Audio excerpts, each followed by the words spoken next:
আমাৰ যিসমূহ আমাৰ লোকেল মানে থলুৱা যিসমূহ আমাৰ শিক্ষিত নিবনুৱাসকল আছে আৰু যিসমূহ আমাৰ নুমলীগড় শোধনাগাৰৰ দ্বাৰা প্ৰতাৰিত আৰু বঞ্চিত হোৱা শ্ৰমিকসকল আছে, সেই শ্ৰমিকসকল আৰু আমাৰ যিসমূহ যুৱ প্ৰজন্ম আছে, যিসমূহ সেই মানে গোটেই আমাৰ ৰাইজে এই আজি বহিৰাগত মানে আমাৰ লোকেল থলুৱা নিবনুৱাসকলক কৰ্মসংস্থাপন দিয়াৰ দাবীৰে বহিৰাগত আমদানিকৃত যিসমূহ শ্ৰমিক আছে সেই শ্ৰমিকসমূহক প্ৰৱেশত অনিৰ্দিষ্ট কালৰ কাৰণে অৱৰোধ ঘোষণা কৰিছে।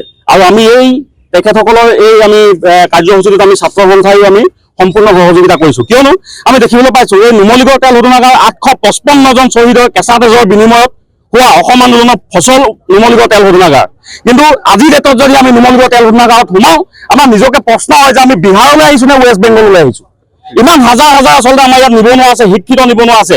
হয়, কিছুমান কাম আমাৰ মানুহে কৰিব নোৱাৰে, সেইসমূহ বাহিৰৰ পৰা আহিছে, কিন্তু লেবাৰ পৰ্যন্ত অফিচ বয় পৰ্যন্ত আচলতে তেখেতসকলে বাহিৰৰ পৰা আনিছে। আমাৰ মানুহখিনি কৰ্মবিমুখ হৈ বহি থাকিবলগীয়া হৈছে ঘৰত। আমি বাৰম্বাৰ আমি নুমলীগড় শোধনাগাৰ কৰ্তৃপক্ষকো আমি দাবী জনাইছোঁ। আমি এখন স্মাৰক পত্ৰ প্ৰদান কৰিছিলোঁ 21 ফেব্ৰুৱাৰী তাৰিখে। আজি 2 মাহ 3 মাহ উকলি গ'ল, শোধনাগাৰ কৰ্তৃপক্ষৰ ফালৰ পৰা কোনো ধৰণৰ স্পষ্টীকৰণ নিদিলে। তেখেতসকলৰ সাহস নহ'ল যে ইয়াত আমি 7 দফীয়া এখন স্মাৰক পত্ৰ প্ৰদান কৰিছিলোঁ, 80% পৰ্যন্ত আমি থলুৱা নিয়োজন কৰিব লাগে বুলি এনেকুৱা আমি বিভিন্ন দাবীৰে আমি দাবী পত্ৰ প্ৰদান কৰিছিলোঁ। কোনো ধৰণৰ সঁহাৰি আমাক নজনালে, যাৰ পৰিপ্ৰেক্ষিতত আমাৰ যিসমূহ লোকেল মানুহ একত্ৰিত হৈ পেলাই এই আন্দোলন গঢ়ি তুলিছে আৰু আমি ছাত্ৰ সন্থাই এই আন্দোলনক সমৰ্থন জনাইছোঁ। অনাগত আহিবলগীয়া দিনতো আমি অসমৰ ৰাইজৰ হকে কাম কৰি যাম, ৰাইজৰ আমি পক্ষত আছোঁ, আমি নুমলীগড় শোধনাগাৰ কৰ্তৃপক্ষৰ পক্ষত নাই। এটা কথা স্পষ্ট, অসমত অসমীয়া মানুহৰ প্ৰভুত্ব চিৰদিনৰ কাৰণে অনাদি অনন্ত কালৰ কাৰণে চলিব লাগিব। ইয়াত অসমীয়া দাদাগিৰি চলিব লাগিব। কথা সেইটোৱে, যেতিয়ালৈকে বহিৰাগত নিবিদাপ্ৰাপ্ত কোম্পানীসমূহে 50% পৰ্যন্ত আচলতে আমাৰ যেতিয়ালৈকে আমাৰ লোকেল মানুহক, এইটো কথা এইটো নহয় আজি আমি কেৱল লোকেল মানে আমি যে অকল তেলগৰম মৰঙী মানুহে কৈছোঁ এইটো নহয়। আজি যদি আমাৰ লগত কোনোবাজন যদি গোলাঘাটৰ আছে, আন কোনোবাজন সৰুপথাৰৰ আছে, কোনোবাজন যদি মৰঙী আছে, আনজন বোকাঘাট দেৰগাঁও আছে।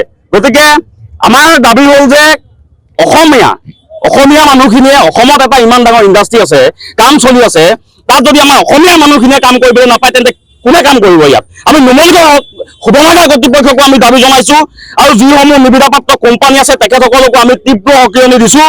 যেতিয়ালৈকে তেখেতসকলে আমাৰ অসমীয়া মানুহক মানে সংস্থাপন নিদিব, তেতিয়া পৰ্যন্ত ইয়াত বহিৰাগত শ্ৰমিকৰ প্ৰৱেশত যি আচলতে অৱৰোধ কৰিছে আমাৰ ৰাইজে, তাত আমি ছাত্ৰ সন্থাই সম্পূৰ্ণ সহযোগিতা আগবঢ়াম। একচুৱেলি কি হয়, আমাৰ যিখিনি স্থানীয় ল'ৰা আছিলে ইয়াৰ বহুতখিনি ল'ৰা তেওঁলোকে মানে এপইণ্ট কৰা নাই। বাহিৰৰ কোম্পানীবিলাক আহিছে, বাহিৰৰ কোম্পানীবিলাকে তেওঁলোকে মানুহবিলাক ইভেন স্কিল হওক আনস্কিল লেবাৰ হওক সেইবিলাক মানুহক তেওঁলোকে এপইণ্ট নকৰি পিনি প্ৰত্যেকজন মানুহে বাহিৰৰ পৰাই দিছে।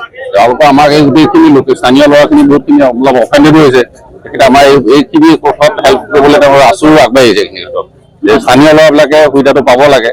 আমি সেইটো কোৱা নাই যে বাহিৰৰ মানুহ দিব নালাগে, তেওঁলোকৰ যিখিনি মানুহ কোৱালিফাইড মানুহ আছে সেইখিনি দিব লাগে।